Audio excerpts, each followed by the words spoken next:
would speak to the group regarding how I transitioned from the military to the civilian sector, mainly the transportation industry. You know, I spent 25 years in the military. I was very happy in the military. Best job I ever had. Really enjoyed it. I got a phone call one Saturday morning from a friend of mine that I knew in the community, to our kids playing hockey. Asked me, would you ever consider come working for us? He was the senior vice president at the company I work for now. I said, no, absolutely not. And I said, I'm good. I said, I'm in the military. I'm on what I call the succession plan. I know where I'm at, I know where I'm going, and I'm really happy. Yeah, well, why don't you come on over? I'm at the office right now. Come on over for a coffee, and we'll sit down and chat. So I walked over, and he brought me into the boardroom. And it was just him and I, big oak table, PowerPoint, welcome to Clayson, Ed. So he laid out this whole who we are, what we were, and I started thinking, almost 25 years in the military. Really hadn't planned on retiring in Winnipeg. I was on a 3-year plan. The career manager convinced me to come to Winnipeg for my quote-unquote headquarters tour that I needed as part of my filling in the blanks in my way to a certain position. So I went over and I talked to this guy, and he said, well, you wouldn't be working for me, but you'd be working for, our CFO. And I said, okay. He said, would you consider talking to him? So I said, sure. I said, I'll listen.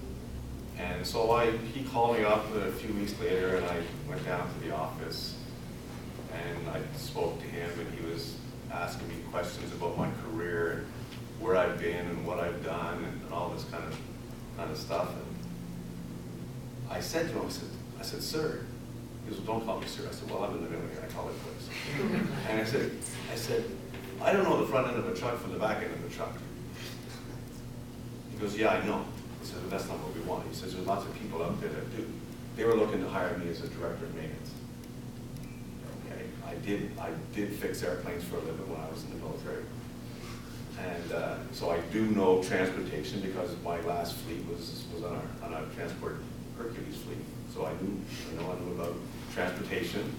I knew about what tools were. I knew about safety. I worked for. I was a deputy flight safety officer for the Canadian Snowbirds when I was part of that team. So I knew about safety, and I was at a certain position. So I had all the leadership training to get you there. Like General Matty said, we did it better than anybody else did it. Talk about being trained to do a job. You were ultimately trained to do whatever job they wanted you to do. So I had, JLC, SLC, middle management training, and all these different human performance and maintenance, and we used to call them, hug me, squeeze me courses, right? To make you more friendly in the workplace and stuff like that. The military became, really, kind of soft at the end. Sharp training. Yeah, I remember that. I've never taken the scan seminar. So anyway, I started to talk to this guy who I said, you gotta understand something. I said, I'm very, very happy in what I'm doing. I said, the military is a great place to work. It's a good job, it's great pay, and I get opportunities, and I've had opportunities. And I said, so you need to understand something. I'm happy. I said, and plus I said, before I accept it, you need to know who I am and whether you want to hire me, because I already know that. I want to hire you. What's it going to take? So now here I am. I'm an ex-military guy saying, oh my God, this guy is, I'm sitting in this big office. This guy is asking me what it's going to take. I fixed airplanes. I fixed airplanes, and I got to a point where, I had when I was working on a Hercules, I had 83 people working for me. I got the phone call at 11 o'clock at night. We need you to get a crew together, grab a prop. we need you to go to, Croatia to change the prop, because we had a prop boot fall off and went through the side of the fuselage of a hurt. Yeah, I got to get together. We get up the next morning at 3 o'clock, get on a plane, and went to Croatia. So all this kind of stuff, and I'm thinking, yeah, I could do this. I could do what they're asking me to do. So I hadn't talked to my wife about it yet. She was on the we're moving in 3-year plan too.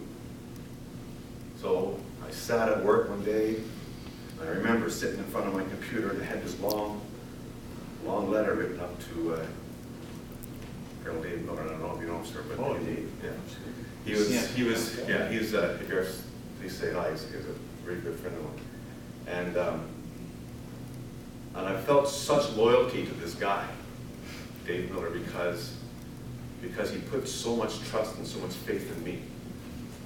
My last PER, and somebody was saying if you're afraid to show your last PER, that's when the HR girl should stand away from you. My last PER, Dave Miller put, who was a full colonel at the time, he said in his section of the PER, and he wouldn't let anybody else write that, section 5 of the PER. He wanted to write it. And he said, Master Warrant Officer Dillon is the #1 Master Warrant Officer in the Canadian Forces. So I wasn't ashamed to show that. But I felt so much loyalty to my unit, the Canadian Forces, and I absolutely love serving my country. So to turn that into working for a transportation company who does great stuff, but the #1 goal is to make money. So that's the transition part that I found the most difficult. I eventually, sent this letter to Colonel Miller, advising him that I'd like to start the release process. And in true fashion, I left, I got home, my wife opens the door and she says, "You had a busy day." And I said, "What happened?" She goes, "Well, Dave Miller called." And I said, "Oh." I said, "And what did he say?" He said, "He wants to see you tomorrow morning." And I bet he does. And it's not every day that Colonel Miller would call my house asking to see me in the morning. I went in and I seen him, and I didn't know how he would react, because I know he put a lot of faith in me, and I know that he was a big fan of mine. So he was so proud of me. He really wanted to help me with this whole transition. He says, "Please let me write a letter of recommendation." And he said, "Don't feel bad. Don't feel like you're letting us down. You have given us 25 years. It's not as if you haven't served." I remember, and I looked at General Matty there, and I said, when I first joined in 1981, I went to my first hangar. I worked at CFP Greenwood, Nova Scotia. And I walked into the hangar, and I was, full of piss and vinegar, just wanted to do a good job. And I met this guy in the tire bay, and he looked after all our tires in the hangar. Great guy. He was a mentor for everybody. Had 30-ish years in the military. And I may date myself, but it turned out to be General Matty's dad. And this guy, Jerry, he was one of those guys, he was in early in the morning, he always had his coveralls on, he was always out there working hard, but he was always the guy that people went to talk to, and he mentored so many of us young privates as we came up through. So if you hire somebody in the military, because I'm in the same boat as most people in this room now, I'm looking to hire people as well. And the military, what I can tell you is, I was going to say we, but the military is a representation of society, right? You're going to get the good and the bad, right? They are a representation of society. But the difference, I think, is our ability to learn, the ability to learn, the ability to be trained. Everybody in the military loves to be led, no matter how high you are. General Manning had a boss. I had a boss. Captain Thompson had a boss. We all had bosses, and we all love to be led. To be a good leader, what do you have to be? You have to be a good follower. Military guys are good followers, guys and girls. We're all good followers. They are all good followers.